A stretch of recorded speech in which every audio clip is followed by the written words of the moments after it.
O primeiro comando da capital, mais conhecido como PCC, é a maior organização criminosa do Brasil, com atuação principalmente no estado de São Paulo, mas também em todo o território brasileiro, além de países próximos como Paraguai, Bolívia, Colômbia e Venezuela.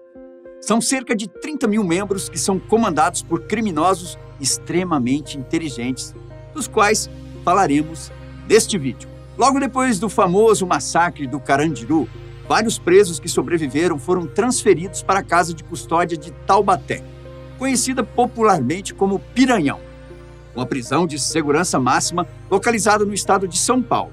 A transferência era uma forma de punir os criminosos, já que o novo local ficava muito longe de onde as suas famílias moravam. Um desses presos era José Márcio Felício, mais conhecido como Geleião. Foi ele um dos criadores do PCC, que inclusive dizem que foi quem sugeriu o nome, mas com um sentido diferente. Nessa época, dentro da cadeia, os times de futebol eram separados pela sua origem, os presos da capital contra os do interior. E o nome inicialmente seria para identificar o time da capital. No dia em que a facção foi criada, Geleião e seus companheiros assassinaram brutalmente 2 líderes rivais. Os relatos dizem que Geleião bateu na cabeça de um deles até amassá-la, enquanto um colega enforcava o outro. A cabeça de um desses homens foi decapitada e espetada em uma espécie de lança, cravada bem no meio do campo de futebol. Geleião disse, com as mãos sujas de sangue, que o primeiro comando da capital estava fundado. Geleião chefiou o PCC por 10 anos, mas em 2002 ele acabou se tornando inimigo dos líderes do PCC e começou a delatá-los para a polícia. Curiosamente, ele estava preso desde 1979, mas isso não impediu que ele ordenasse ataques e assassinatos de agentes das forças de segurança. Geleião acabou morrendo em maio de 2021, vítima da Covid-19. Outro líder do PCC muito conhecido é Marcos Williams Erbas Camacho, ou Marcola, como popularmente conhecido. Marcola foi preso aos 18 anos de idade, em 1986, quando conheceu pela primeira vez o sistema carcerário brasileiro. Na ocasião, ele tinha sido flagrado em um dos 7 roubos que tinha cometido naquele ano. E adivinha onde ele foi parar? Isso mesmo, no Carandiru. Por sorte, no ano em que aconteceu o famoso massacre, Marcola tinha sido transferido para o já citado Centro de Readaptação de Taubaté, onde foi criado o PCC.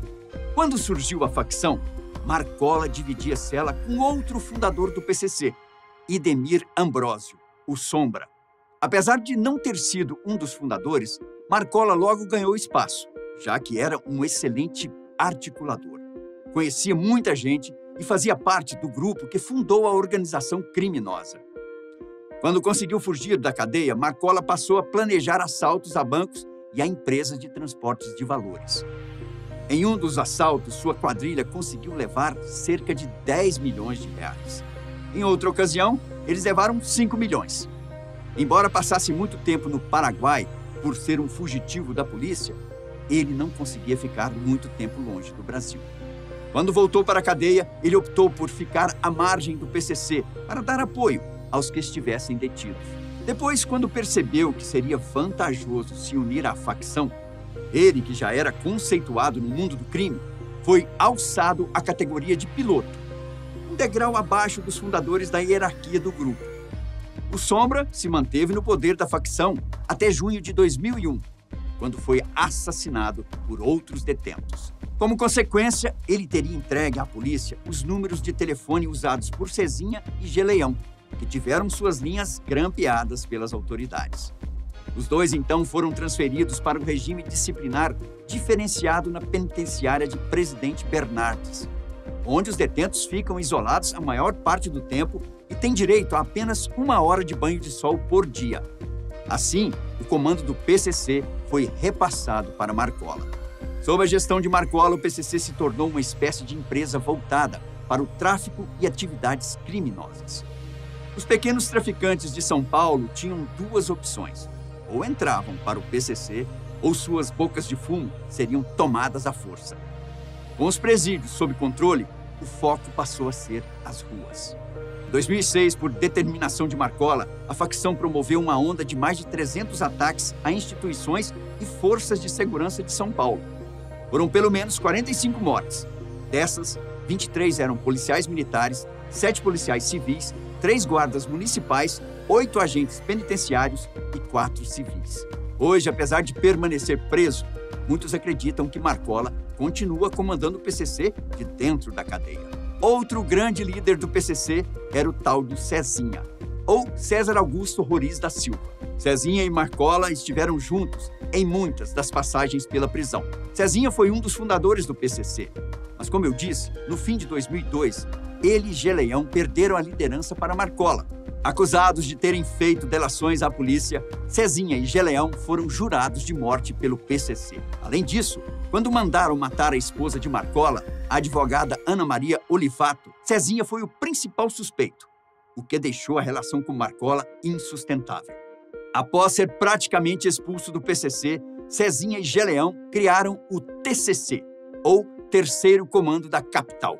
Durante muito tempo, Cezinha cumpriu pena na penitenciária de Sorocaba e depois foi transferido para a prisão de Avaré, que era dominada pelo PCC. No começo de 2006, presos de Sorocaba foram mortos por causa de uma guerra entre o PCC e o TCC. No dia 13 de agosto desse mesmo ano, Cezinha foi assassinado com estocadas de uma lança feita de madeira.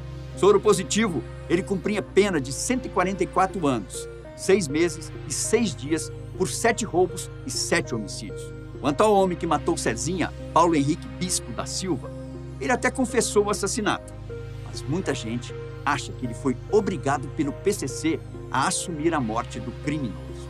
Agora vamos falar de um líder do PCC, digamos assim, da nova geração. Valdeci Alves dos Santos, mais conhecido como Colorido, atualmente é um dos líderes do PCC.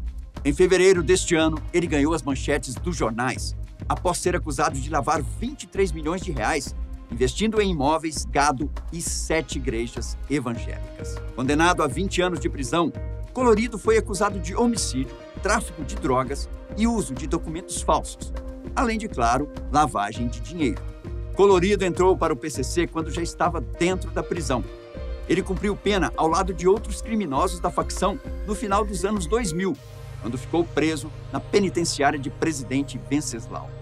Mesmo tendo ficado mais de 10 anos preso, em 2014 ele conseguiu sair da prisão quando deixou o Centro de Progressão Penitenciária de Valparaíso, em São Paulo, para a saidinha temporária de Dia dos Pais. Dizem que ele era praticamente os olhos de Marcola, tanto que quando saiu da cadeia, ele passou a fiscalizar diversos setores do PCC, além de manter os outros líderes que estavam presos informados. Ao ser preso em 2022, Colorido já atuava como número 2 do PCC.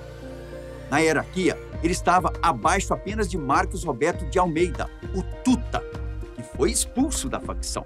Por fim, mas não menos importante, temos Marcos Roberto de Almeida, o tal do Tuta.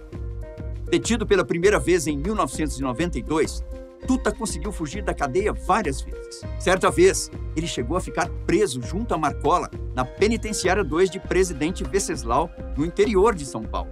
O criminoso só teve contato com outro detento do PCC em 2018, quando foi acionado para montar células de criminosos para executar plano de resgate dos líderes da facção presos na Penitenciária de Presidente Venceslau.